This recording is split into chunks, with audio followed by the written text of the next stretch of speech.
അപ്പോൾ ഞാൻ ഇന്നൊരു കല്യാണത്തിന് വേണം, നമുക്കൊരു ഗെറ്റ് റെഡി വിത്ത് മീ കാണാവേ. ആദ്യം തന്നെ ഞാൻ ഉപയോഗിക്കുന്നത് ഡോട്ട് ആൻഡ് കീയുടെ മോയ്സ്ചറൈസറാണ്. എൻ്റെ സ്കിന്ന് നല്ലതായിട്ട് ഡ്രൈ ആയതുകൊണ്ട് ഞാൻ അത്യാവശ്യത്തിന് തന്നെ ഉപയോഗിച്ച് കൊടുക്കുന്നുണ്ട്. അതിന് നന്നായിട്ട് തേച്ച് പിടിപ്പിക്കുകയാണ്. പിന്നെ അതിന് തന്നെ ഒരു സൺസ്ക്രീൻ അപ്ലൈ ചെയ്ത് കൊടുക്കുന്നുണ്ട്. എൻ്റെ ചുണ്ട് നന്നായിട്ട് വരളുന്നതുകൊണ്ട് തന്നെ ഒരു ലിപ് ബാം ഞാൻ അപ്ലൈ ചെയ്ത് കൊടുക്കുന്നുണ്ട്. അതിനുശേഷം NYBയുടെ ഐലൈനറാണ് ഞാൻ യൂസ് ചെയ്യുന്നത്. അത്യാവശ്യം ഒരുപോലൊക്കെ രണ്ട് കണ്ണും എഴുതാൻ ഞാൻ ശ്രമിക്കുന്നുണ്ട് കേട്ടോ. അതിനുശേഷം ഡോട്ട് ആൻഡ് കീയുടെ ഒരു സ്ട്രോപ്പ് ക്രീമാണ് അപ്ലൈ ചെയ്യുന്നത്. നല്ല മണവും കാര്യങ്ങളൊക്കെയാണ്, നല്ല ആ സ്ട്രോബെറിയുടെ നല്ല മണമുണ്ട് കേട്ടോ. പിന്നെ അടുത്തതായിട്ട് NYBയുടെ മസ്കാരയാണ് ഞാൻ ഉപയോഗിക്കുന്നത്.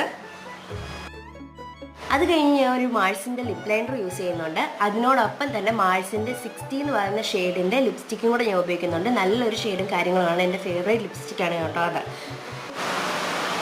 അവസാനമായിട്ട് ഞാൻ മുടിയുടെ ഫ്രണ്ട് മാത്രം ചെറുതായിട്ടൊന്ന് സ്ട്രെയിറ്റ് ചെയ്ത് കൊടുക്കുന്നുണ്ട്. അപ്പോൾ അത്രയുള്ളൂ, ബൈ.